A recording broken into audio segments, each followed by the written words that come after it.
Ilang beses mo nang sinabi sa sarili mo, sapat na to kahit alam mong hindi talaga?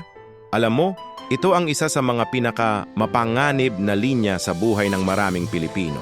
Isang linyang nagpapatigil sa pag-asenso, isang linyang bumubuo ng invisible na pader sa paligid ng mga pangarap natin. Sapat na to, kahit kulang pa talaga ang budget para sa buwan. Sapat na to, kahit pagod ka na sa araw-araw na routine at gusto mo nang magpahinga. Sapat na to, kahit sa kaibuturan ng puso mo, alam mong may mas kaya ka pa, na may mas malayo ka pang mararating. Ang mindset na yan ang dahilan kung bakit napakaraming tao ang na-stuck sa kanilang sitwasyon. Hindi ito dahil sa katamaran, hindi ito dahil sa kakulangan ng talento o oportunidad. Ito ay dahil tinanggap nila ang isang buhay na sakto lang, na pwede na, kahit na may kakayahan pa silang umangat ng mas mataas. Para bang nagsesettle ka sa isang pelikulang alam mong hindi maganda ang ending, pero tinapos mo pa rin kasi nasimulan mo na. Pero paano kung sabihin ko sa iyo na may paraan para i-rewrite ang ending na yan? Ang unang hakbang ay ang pagbasag sa comfort zone ng sapat na to. Kailangan mong sirain ang mentalidad na yan na naglilimita sa iyo. Kung handa ka nang baguhin ang sitwasyon mo sa pera at sa buhay, kailangan mong simulan sa isip mo. Kaya naman, heto ang 3 mindset upgrades na dapat mong simulan ngayon din para makawala sa bitag ng sapat na. Unang upgrade, baguhin mo ang sapat na at gawin itong kaya ko pa. Huwag kang matakot mangarap ng mas malaki. Huwag kang matakot na sabihing, gusto ko ng mas magandang bahay, gusto kong makapag-travel, or gusto kong magkaroon ng sariling negosyo. Ang ambisyon ay hindi kayabangan. Hindi ito pagiging mayabang o sakim.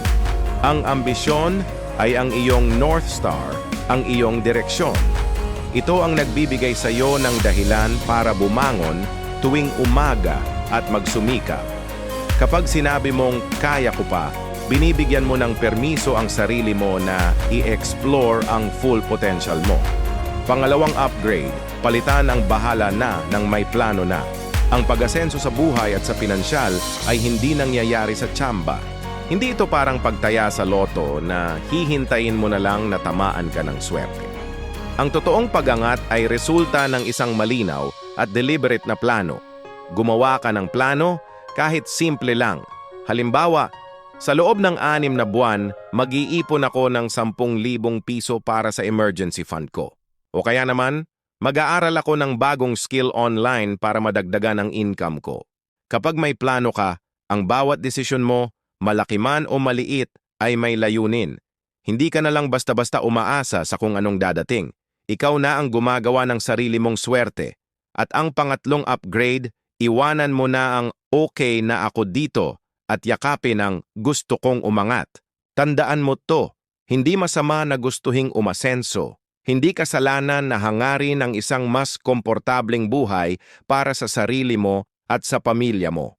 Ang masama ay kung hahayaan mong talunin ka ng takot na subukan.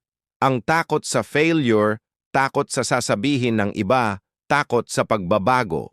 Huwag mong hayaang ang mindset na okay na ako dito ang maging dahilan para hindi mo marating ang lugar na para talaga sa'yo. Bigyan mo ng boses yung pagnanais mong umangat. Ang pagbabago ng financial situation mo ay hindi nagsisimula sa bank account mo. Nagsisimula ito sa pagitan ng 2 tenga mo, sa isip mo. Sa pag-decide na hindi ka na magsesettle sa sapat na. At speaking of mindsets na pumipigil sa atin, sa susunod nating episode, pag-uusapan natin ang isa pang mapanganib na ugali. Ang linya na ipapahinga ko na lang, ang pinakamahal na ugali ng Pilipino. Aalamin natin kung paano nagiging sagabal sa pagyaman ang sobrang pagpapahinga, kaya't mag-subscribe ka na sa Money Smart PH. Dahil minsan ang pinakamalaking kalaban ng pagyaman ay hindi ang kakulangan sa pera, kundi ang mindset na nagsasabing sapat na to. Salamat sa panonood.